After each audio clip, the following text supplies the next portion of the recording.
Executive producer Brian Herzog.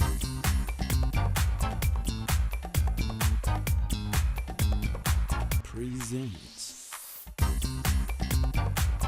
Bobby Clark. Education, current events, and topics that affect you.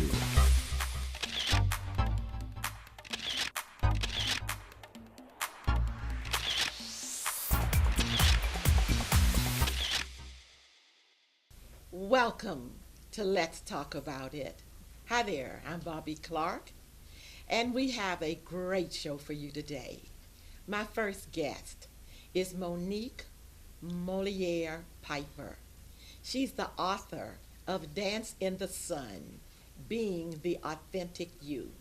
Welcome, Monique. Thank you. So good to have you here. So good to be here. Thank you. And so tell me about your book.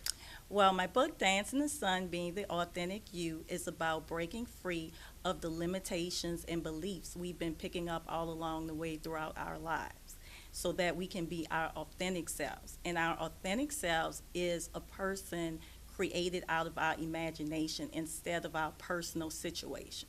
So that means that it's the fear within us that causes us to have these other thoughts about ourselves. Is that what you're saying? Yes, fears we picked up from other people. Fears and beliefs that we picked up as we were children. Most of them came from when we were children, from the people that loved us most. A lot of times because that's what they were told, and also to attempt to protect us from being disappointed or hurt. Okay, very good. So you had mentioned, let's see here, on how to become the individual you were always meant to be. How do I become the individual that I was meant to be? Well, first, you would have to decide to let go of who you are for someone new. You would have to be prepared to say, you know what, I'm going to really pull out my beliefs and look at them and determine which ones are working for me and which aren't.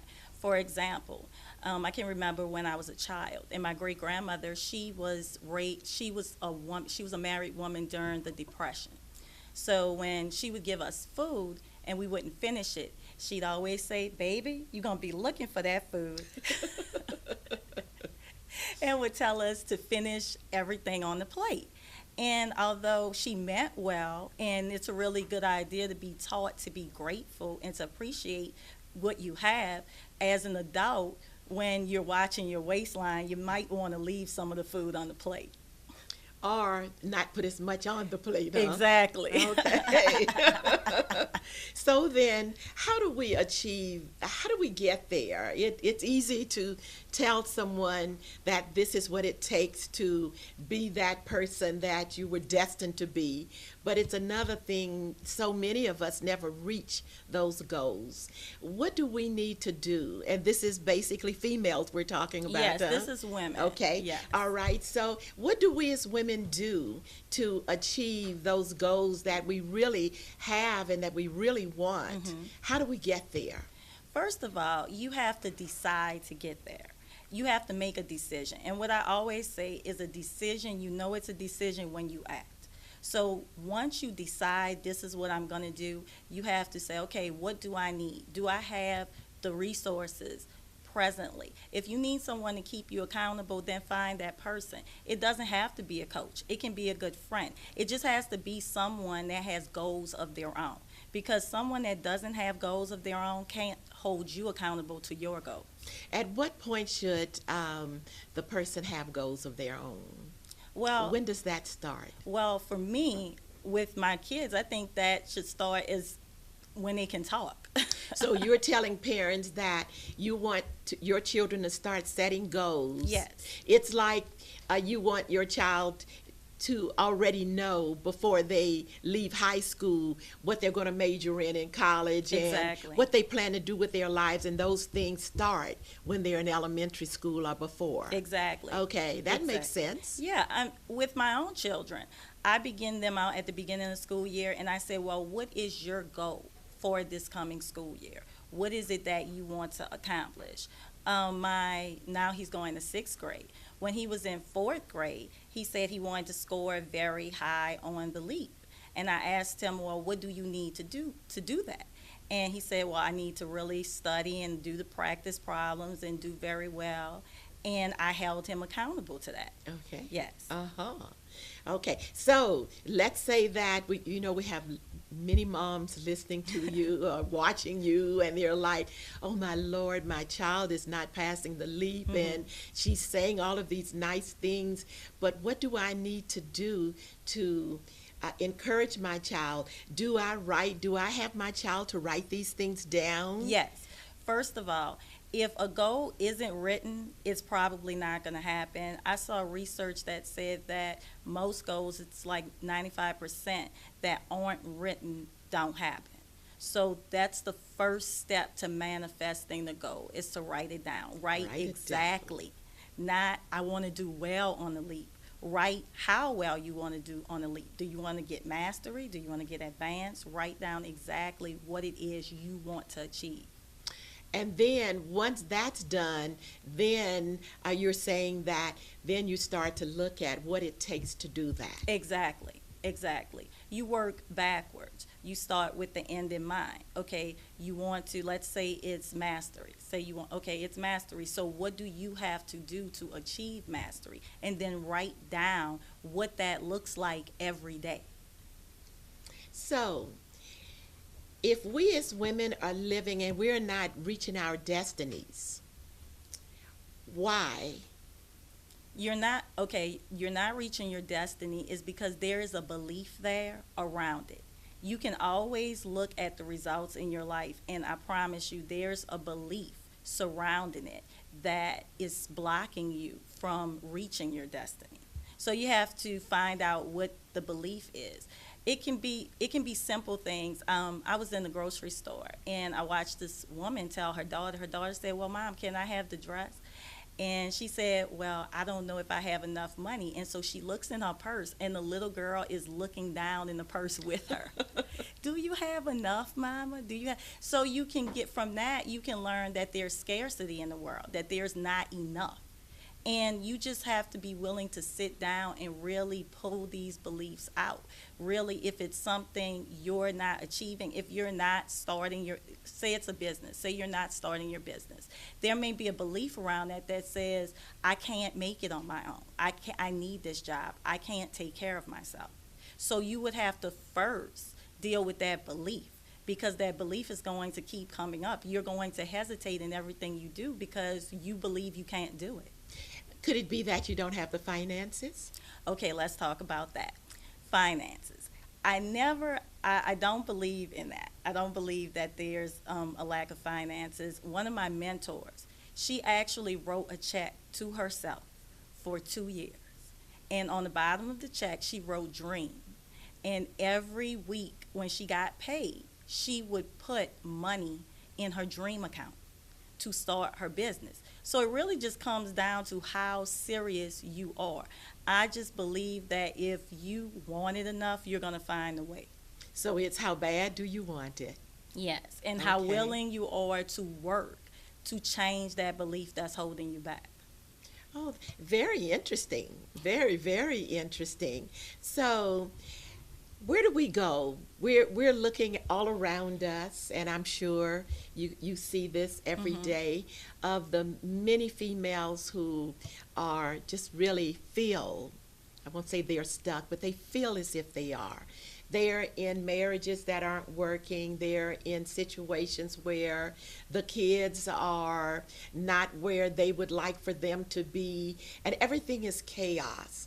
What are the first steps to getting out of that chaos? Well, what I would say first to do is to first read. There's a book by Brian Tracy, along with my own, of course, but Brian Tracy, Maximum Achievement. And there's also Stephen Covey, The 7 Habits of Highly Effective People. Both are excellent books to get started in just reversing a lot of those beliefs. And what's really good about looking at your beliefs is you can keep the ones that serve you. All your beliefs, everything you've been taught is not negative.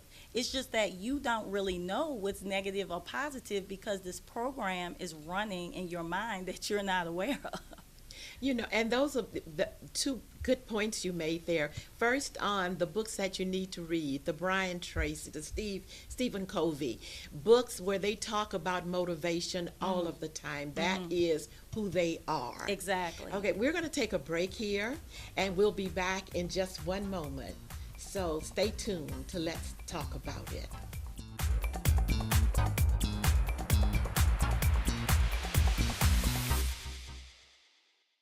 Sponsored by Prepare for the ACT with the online ACT Mastery Home Study Course. Welcome back to Let's Talk About It. Our guest, Monique Moliere Piper, author of Dance in the Sun, Being the Authentic You. And Monique, while we were talking, we talking about parents, talking about great things, and then the books that it's so necessary to read to get out of wherever you are to wherever you desire to go. And would you say or think that maybe a lot of us being stuck in the rut we find ourselves in is because we may not be reading the right books or in delving into those things that can assist us in finding a new me or a new you? Yes. First of all, it's important to note that really successful people know that there's really anything called a rut. You're basically just getting up every day doing the same thing, wanting different results.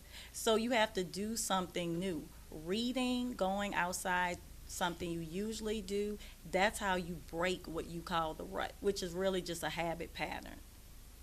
That makes all the sense in the world. Well, let's talking about preparing for the new you, about getting pretty. How important is the look and the feel that a woman has about herself that makes her that person she wants to be? Well, I personally believe it's extremely important because when we look good, we feel good, we go out and do great. We strut, huh? Yes, we strut. So that's important. You got to be able to look in the mirror and look and like what's looking back at you. So that might be easily said for you and for me, but let's say someone is trying to get there and they're right now in a rut that it's we'll call it a self-induced rut. Okay, all right. So how do we encourage them right today on how to make the first steps? Well, what I say is call someone who's already there. So if you have a friend or a relative or someone that you like their look or you like that, then call them up and have them come over and help you out. So that's what I would say to do first. Don't try to do it on your own, because if you could do it, you'd already be there. So we need to know someone that we feel comfortable with, who we can call and say, I need help. Yes. And even if it isn't someone you know, I know you can go on the internet and you can look at tutorials about anything you want to find out. So if you don't have someone in your immediate circle that can help you out, you can find what you need on the internet. Well, that is one thing that's good about the internet, Yes. isn't it? If you don't know it, you Yes. can definitely find You it. can. So that's good. I remember growing up and those things weren't available. See, I grew up before the internet. And so it is true. Yeah. There's very little that you might be looking for or wanting, or I don't know if there's anything. I don't know You anymore. just probably need to put just have to put the right words in and it's there for you. Exactly. Okay, so we're telling them that what they need to do is to go online and put in what they're looking for. Go to ask.com. Yeah. Even. Yeah. Yeah. My personal favorite of mine is Google and YouTube. So All yeah. right. Great. Great. All right. So tell me what else we need to talk about in women who are failing to live the way they are destined to be. Well, what I would really like to touch on is something that I feel very passionate about, and it's the law of attraction. I call it how to get pretty, the art of attracting. And the law of attraction basically states that like attracts like. So basically, whatever you want, you have to wear that uniform. So what I like about that is it's true, but a lot of people don't know how to apply it to their life. Because I know some years ago, it's the book The Secret. I read that book, and it made the law of attraction popular. Yes. And even after reading that book, it was a great book, but I still really didn't understand how to apply it to my life. I thought to myself, well, if I wish really hard, is $1 million going to show up in my living room? And of course, Won't happen. yeah, of course it doesn't. So a lot of people believe that it's hocus pocus, that it really doesn't work. But even if you don't believe in the law of attraction, it's always working. Just look around. Happy people hang with happy people. Grumpy people hang with grumpy people. Rich people hang with rich people. So that's them attracting each other.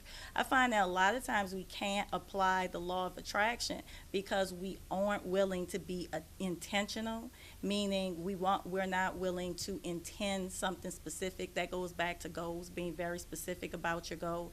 And then beyond that, doing the actions that need to be done to actually accomplish it.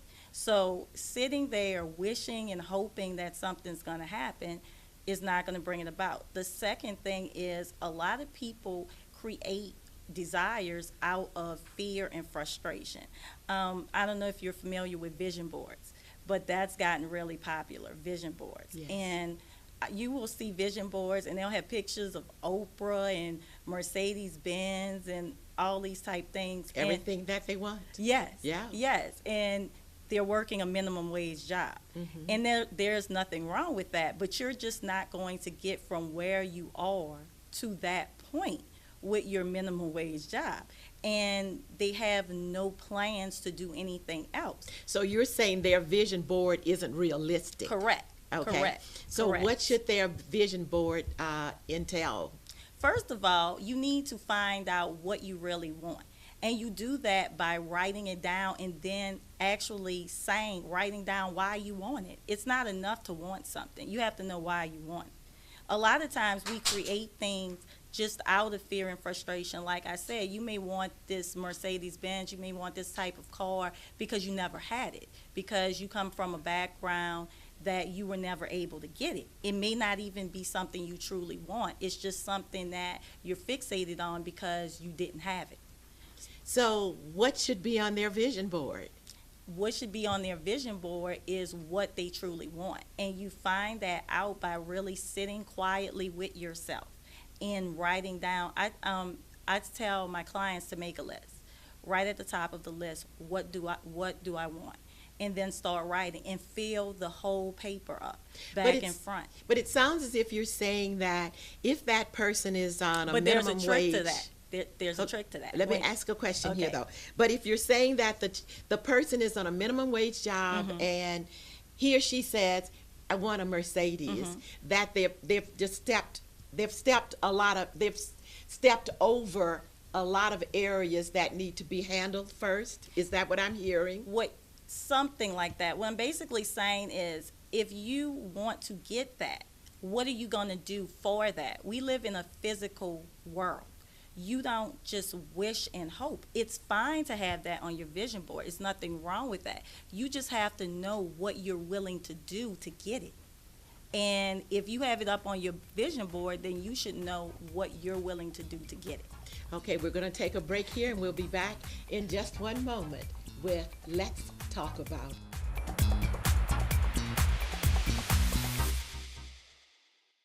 Sponsored by Prepare for the ACT with the online ACT Mastery Home Study Course.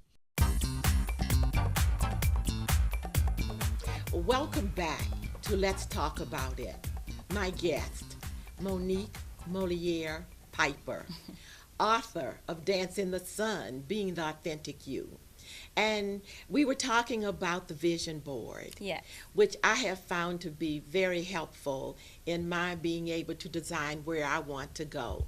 And so talk more about that, how the guests who are watching you now can use that vision board to help themselves. Well, a vision board, for me, I call it a mental map of what I want to bring into my life.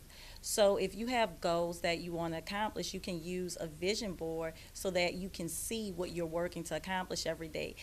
To create a vision board, you can use a white poster board or any color you like, and just have a space in your home that you can hang it up in and that you'll be able to see it. And then cut pictures out of magazines that that resonate with you, that you want to bring into your life. Okay. And how often should our guests go and look at that vision board or write things on it or paste things on it? Is that a daily task? Well, no, because a lot of the goals that you're going to want to bring into your life are going to take time. On my own vision board, several years ago, I had a picture of my book, Dance in the Sun. The book wasn't written. I hadn't written a word of the book. But on my computer, I just created a picture with Dance in the Sun and a picture of me, and I printed it out and put it on the vision board. So that wasn't something that I was going to accomplish tomorrow. So basically, I like to think of a vision board as more something that is goals that you're going to be working on. That may take some time. Very good. Well, let's talk about your book. Where can our guests find your book? You can find it on Amazon.com. You can also find it on my website, and you can find it at some local bookstores in New Orleans. And what is your website? It is www.moniquemolierepiper.com. Okay. All right. Now we want to talk about life lessons from Dance in the Sun, your book. Yes. Tell me about those life lessons. Well, some of the life lessons that I really want the readers to take away is one, that happiness is within you. It isn't something that you have to find. It's not something external, a job, a new car. Those things won't give you lasting happiness. Happiness is something that's inside of you. It's already there? Yes. I just have to go and get it? Yes. Oh, okay. All of us already have happiness. So we don't need to walk around looking glum and barely there. It's already there. Exactly. Another lesson is what you think you are, you are. Okay, so basically your life is the sum of your thoughts. If you want to change your life, change your thoughts. And that's going to take reading. Yes, it does. Yes. Any more? Another life lesson from Dance in the Sun that's really close to my heart is that anyone can change their life. That is not something that's for the few. You just have to be willing to do the work on yourself. It doesn't matter where you come from, where you are. You just have to be willing to work on yourself. Is it hard? Yes, it's very hard. Shucks. It's a lot of hard work. But it's worth it. It's worth it. It's worth it. Okay. Yeah. All right, you hear that? It's hard, but it's worth it. It is. It's very hard. It's Yeah. a lot of things that you have to let go of. I know, me being the oldest of 8 children, to a single mother, there was a lot of ideas about life that I had to let go of to accomplish what I wanted to accomplish in the world.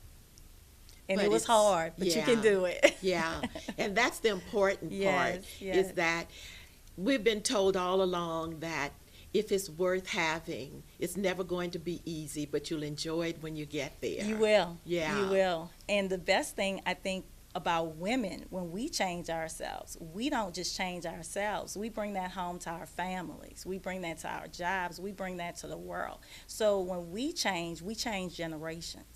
So that means that the children that we're raising, they look at us and they see how well we're doing and how Exactly. positive we are.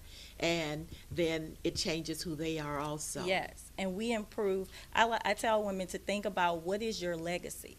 When you leave this earth, what will be your legacy? And working on yourself gives you a legacy. You're improving generations. Think about the work you're doing on yourself today, how you're improving your grandchildren and great-grandchildren. That's awesome. That's awesome. So we are improving ourselves, and we know it's hard, Mhm. and there is no time limit No, for how long it will take. no.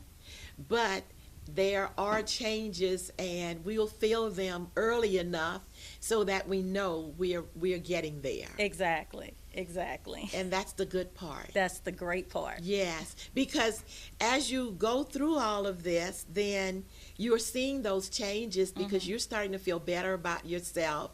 You don't tend to hang with the crowd of woe is me anymore. So we're changing the folks we're around.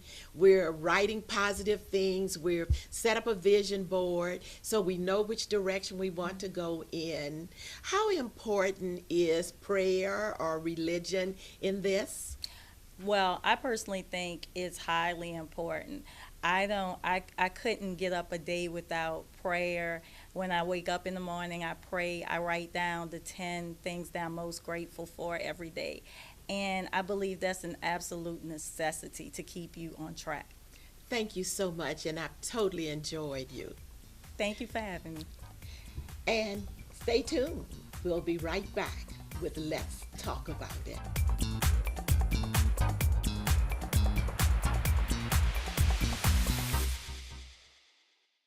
Sponsored by Prepare for the ACT with the online ACT Mastery Home Study Course. Welcome back to Let's Talk About It. Our guest, Maxine Crump, host, president, and CEO of Dialogue on Race series. Maxine, it's so good to have you here. Thank you. My pleasure. Tell us about Dialogue on Race. Well, Dialogue on Race is the core program of Dialogue on Race Louisiana, which is an organization that houses this program. The organization is a membership organization, and the members are individual members as well as allied members. Allied members are any organization or business that join us in our mission to eliminate racism, to have an educational process for the elimination of racism, and to talk directly about it, because we believe talk is action. Is it working? I would say so, yes. How do you gauge whether it's working or not? Well, we don't have actual research going right now, but that's something we plan to have, actual research, so that we can show people the numbers. One way we gauge that it's working is because many people who join Dialogue on Race joined because someone else had gone through the 6 weeks process. And also because some companies and organizations call us back and ask us to do work within their company or their organization. Also because some of the media coverage that come about as a result of what they know that they have experienced in Dialogue on Race. One of the things is in terms of some of the language that they use changing, and some of our elected officials who join the Dialogue on Race, and some of the things they've done and said about dialogue as a result of having gone through the process. Those are just some of the ways that we gauge it. But Great. The main thing is the language changes, because when you know different, you do different. When you know better, you do better. I'm a child of the 60s, having demonstrated, bowed with the dogs barking in the back. So I've been sitting in McCrory's, and everybody got up from the counter, and I'll never forget the lady leaning over and telling me that I had caused the old lady that was sitting next to me to not be able to finish her meal because I sat next to her. And these visions is what I grew up with, the marches and all. And I spend a lot of time at libraries, and I notice within the last few years, I can walk through somewhere and whites speak. Not to me because they know me, but just more cordial than I really remember in the past. So something is happening. Dialogue on Race probably is playing a very important role in that. I would like to think so. I would like to say 3 things about what you said. First off, thank you for the courage it took to risk your personal dignity to stand up for us by sitting down at the lunch counter. When you say that to a lot of people, they put it in the context of today. It's no big deal to sit down at a lunch counter. But at the time you sat there, you risked your life and your dignity. And I want to value and honor that. And I hope more people understand they need to say thank you to you, because you paved the way for those people who now will say hello. The other thing I want to say is the woman at McCrory's, obviously she worked there, right? No, she was. She was just in there. She was a patron. And she indicated that you had caused some upset to the woman in that was also a patron there. Absolutely. Who was it at this time? White also? Oh yeah, they were all getting up, and Okay. this lady was older than everyone else. So you got blamed for causing discomfort in one of the patrons. That's correct. And so if I pull back the camera and show it to them, maybe they would have been able to see the discomfort had been caused to all of us who were contemporaries of the time then, that we had to be on the outside and could not sit in a lunch counter that's just lunch, sitting down with Yeah. other Americans. We were all Americans. But because of the idea and the belief that it had been sent in everybody's mind that black people were last-class citizens in this country and didn't deserve that right, it was crazy, insane, and so much so that someone believed it, so much so that she thought it was Yeah. okay to say it to you. That's the incredible problem of racism, and it's not all of the problem. But the fact that McCrory's was a business, that means McCrory's had the institutional right. It was legal through the laws that had been given to McCrory to say, we do not serve you at our lunch counter, and America tolerated, and our Yes. state tolerated, and our citizenry agreed with it, because they had been given that belief. And blacks said, no more, we're Americans, and we want our rights. Thank God for you, Bobby Clark, and all the others who sat at lunch counters like that. Thank you. It was a different time then, and it's beautiful to see the changes, and some seem positive and some not so. When I look at the school system and wonder if there were some trade-offs that we could have prepared for differently, but overall, I think in the long run, we will, reap the benefits. Well, we're reaping a lot of benefits, and sometimes people celebrate the benefits so much, they don't see the work that needs to be done. Yes. If we measure by how far we've come, that's one measurement. Another measurement is, where do we need to be in this country? Absolutely. Do we need to be an America that says we have categories and groups for people by their color? We observe you to be in this group, so you belong in this group. And the groups being ranked, and always at the bottom of the ranking are people who are black. America allows this to stand, and until America totally eliminates any such ranking, denounces any such ranking, and stop using these categories for Americans, I think we will immediately, instantly become a richer country. It will become the same leap and flip that just took place with the World Cup. We're all excited because all of a sudden, for the first time, America celebrates soccer like it has never celebrated before. Like we had a crowd, the largest crowd that watched sports in the history of America. I want to hear that in terms of race. I want America to recognize that it needs to stop telling us how far we've come, and we need to listen to ourselves inside and ask, well, how do I feel? How do we get there? We get there by telling the truth. Start with historical perspective, because the historical perspective makes a difference. Historically, the race category was put into America a couple of centuries ago, 3. It was gradually until it became solid in America by the first World's Fair that we had. America had established itself and was so proud that it established who were the real Americans. The real Americans were established to be white people. Very few people ever say that because it's not politically correct. It's not socially comfortable, but it's the truth. And America was very proud of its discernment of the people who had come into America to decide who are the true inheritance of all American rights and privileges. Once America did that, the rest of this ranking has harmed this country and eroded what this country could be over the years. Just because we're an economic power and a military power does not mean we don't have social ills that are suffering as a result. Doesn't mean that some of our debt and some of our economic problems aren't connected to what America is as well. Because we look at all the money that's spent on a prison system, and I don't have numbers in front of me, but everyone knows that it costs more to house a prisoner than it does to send that same person or someone equally to college.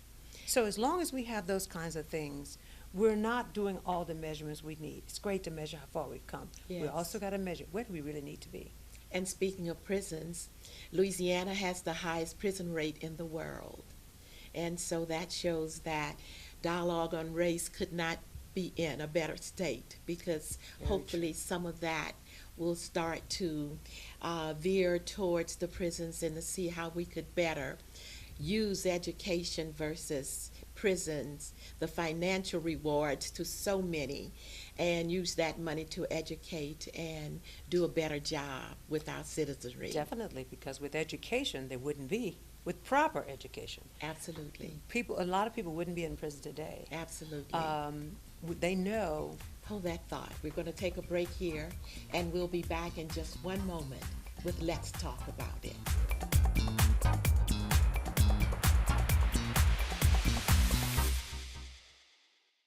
Sponsored by Prepare for the ACT with the online ACT Mastery Home Study Course. Welcome back to Let's Talk About It. Our guest, Maxine Crump, President and CEO of Dialogue on Race Series. And we're having a conversation on Dialogue on Race.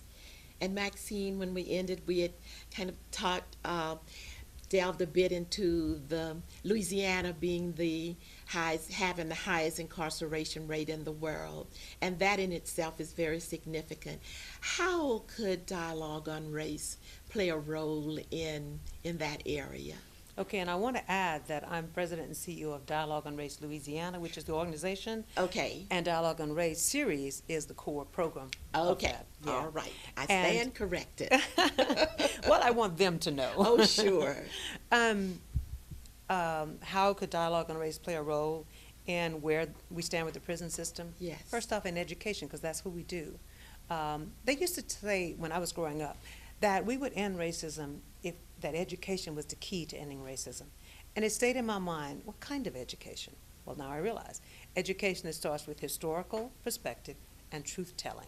Yes. And so we haven't had that. And when people know different, they do different. They did a research, and it was a TED Talk. It was about, does wealth make you mean? So they did a research, and they showed that it did. And then they showed that those same people who had become very mean in this research they put together, showing people who had just been in a lottery of how they get to play a Monopoly game, and part of the ones in the Monopoly game were the wealthy ones and the others weren't. And as they continued to win, and this had been set in place by a lottery, and they were given advantages, and as they won, they became aggressive, and they became lack of compassion in how they played the game. And in the end, they were asked, why do you think you won? And none of those who were in the role of wealthy said, I won because of the luck of the draw, that I got to play the wealthy one. But the ones who had played the other side said, well, it was the luck of the draw. So they also then took the ones who had won the wealthy lottery and showed them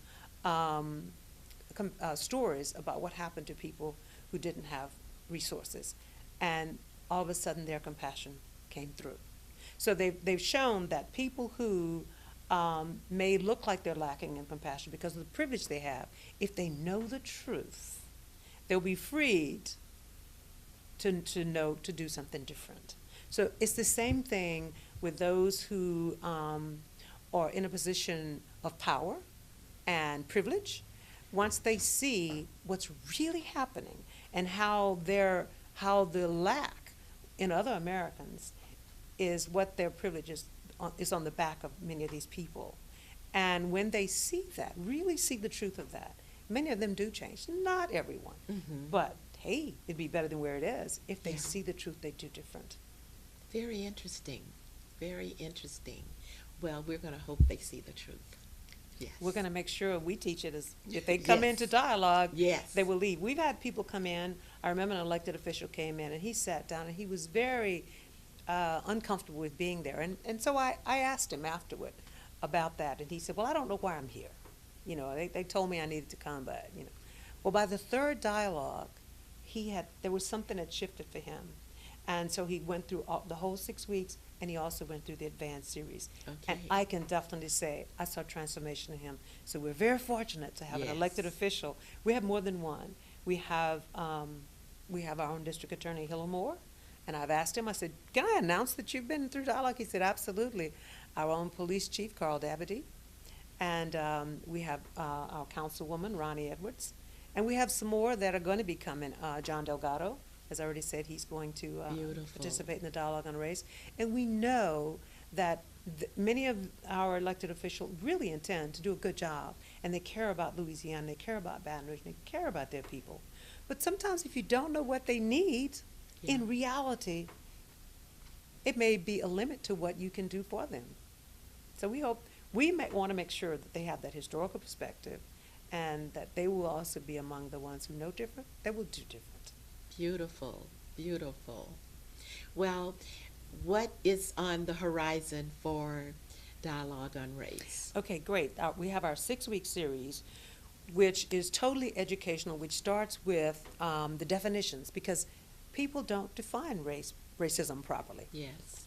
They believe that it's really mean, prejudiced people, and probably the Ku Klux Klan and the skinheads. They are a problem, yes, painful as that is, but they're not all of the problem. All of us participate in perpetuating racism. And so it doesn't matter whether you point your finger and call anyone racist or not, because we're all participating in perpetuating racism. So personally, eliminate that. What we need to do is see how color barriers are still operating institutionally to limit access to people of color, black, white, well, not white, because white have the full access, but those who are limited because of color, institutional by access, unintentional most of the time, and indirectly. However, the results matter. If a whole group of people continue to be the group that is affected by how institutions operate, then that is racism. Yes. It doesn't matter about who's racist. I've heard so many crazy notions of, well, it's the person sitting in the chair. Well, in companies I've worked in the past, where the boss turned over, and during the time I was there, nothing changed in that institution. So I need to stop hearing about who's sitting in the chair, because it's the foundational construct of a company that sets what that company will do and can do. And especially if we're talking about institutionalized racism. That's right, which is the only racism there is. Because our society is set up for institutions to run it. Yes. We agree to live in a society of institutions, and they're given the power to carry out our society. And so they're the ones that are supposed to have the power. We've agreed to that. We're glad they have the power. They do things we don't have to do. And so the construct that was set up that gave them the power to determine their movement and how they relate to our society, that was put in place. And measures have been put in place to limit their ability to do it. But foundationally, yes, we haven't really transformed, because we're not going to transform foundationally until we stop asking for race on applications. And the only reason to stop asking for race on applications is when we eliminate the need for what it does. yes. A lot of people say, oh, we can't eliminate it right now because so many people would be hurt by it. That's probably true. But we could eliminate the fact that institutions, organizations have the barriers in place. Most of them don't know they're there. They said, oh, no, we're open and everyone's welcome here. And they mean that. But nothing has been set up in their structure to get it. How many times haven't I heard people say, oh, yeah, we would love to hire them, but we can't find them. And yes, they still say that today. Yes. They may speak to you as you go by and be very nice to you and mean well. Have no trouble sitting next to you at the lunch counter. Don't even think anything about it. But they will still make a statement of, I can't find anyone Yes. to fit the roles, and I would definitely hire them if I could find someone. Absolutely. Well, Baton Rouge is majority African American, so I know we can find them here. Yes, yes. What do you think of the number of Hispanics that are coming over right now? Some of the children are coming without their parents, even others I'm seeing on the news are coming because their parents are already here, at least one of them, and they're trying to find them. Where does all of that go? It goes to where when immigrants first came to America. America had a sales pitch to invite immigrants in. And America has always said, just as it did when immigrants first came, who deserves to be here and who doesn't. And when the immigrants first came, America still had that role of saying, well, let's see if these are going to be real citizens. And Got to take a break here. We'll be back in just one moment with Let's Talk About It.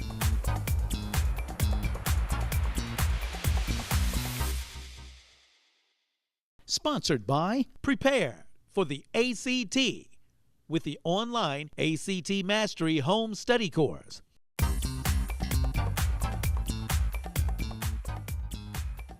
Welcome back to Let's Talk About It and our guest, Maxine Crump. I want to tell you also that Maxine's group, Dialogue on Race, is Facebook, and the address is facebook.com/Dialogue on Race Louisiana.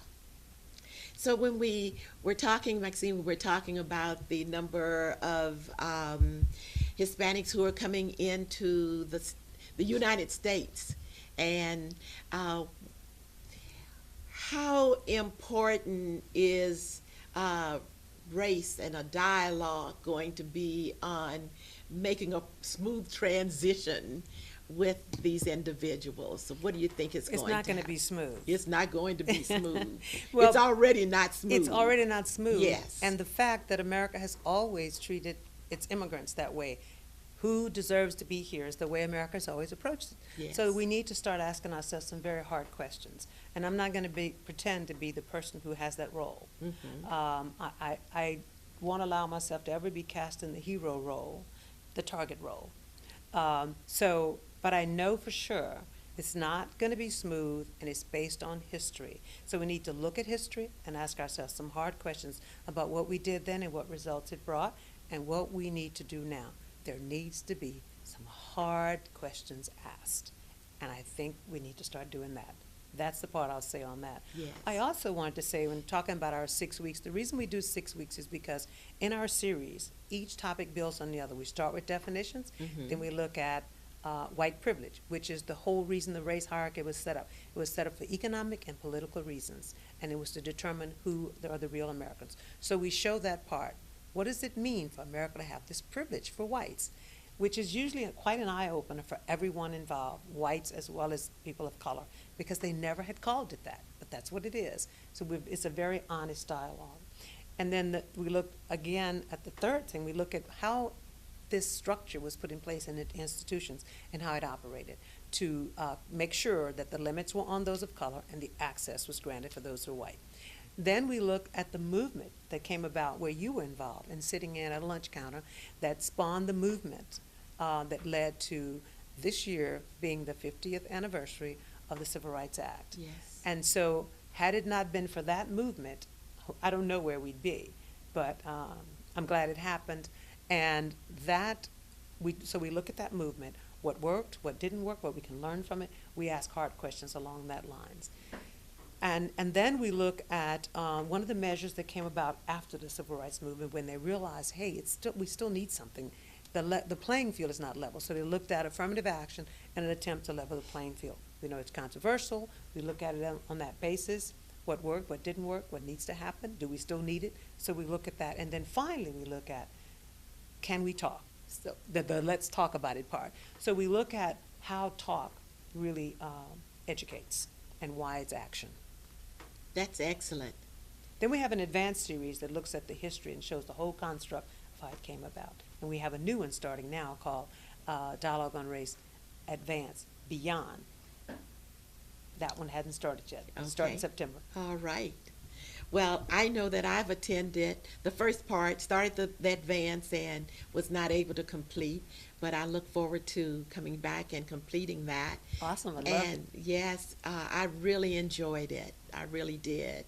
And I think that it's the dialogue that really makes a difference when you're able to sit in a room and have discussion. No one's, just exploding, and you're really having a beautiful conversation, but you're getting to the root of the issue. We treat everyone's comments with merit. Yes. Everyone has something to say, and whatever anyone says is respected. Mm-hmm. Yeah. And it shows. It shows. And not only that, but it's beautiful when you watch you can literally see transformation? the growth Yes. as you're Pretty sitting. exciting for me. Yeah, I bet. I Yes. bet. Because I could feel it in the group. And even with the definition of racism, just that one word and how it was considered more prejudice. We ask people all the time when they come in, what did they first think it was? And they, Mhm. almost to the person, they say, I thought it was personal prejudice. Yes, yes. And it's just, it's so much larger than that. And when I think we as people are able to see that it's so much larger than that, then we can start to really overcome. Absolutely. Yes. That's exactly right. I'm excited about everything that you do, and I just congratulate you for, starting it and keeping it going and watching it grow. And there are a lot of people that are working with us to make that happen. Yes. I'm very excited about them. Oh, I can and imagine. So grateful for them, their support, and their additional leadership. Oh, great, great. So good to have you here. Thanks for having me too. Thank you. And as we end here, I want to say thanks to Maxine Crump. And again, her Facebook page is facebook.com, Dialogue on Race, Louisiana. Thank you so much.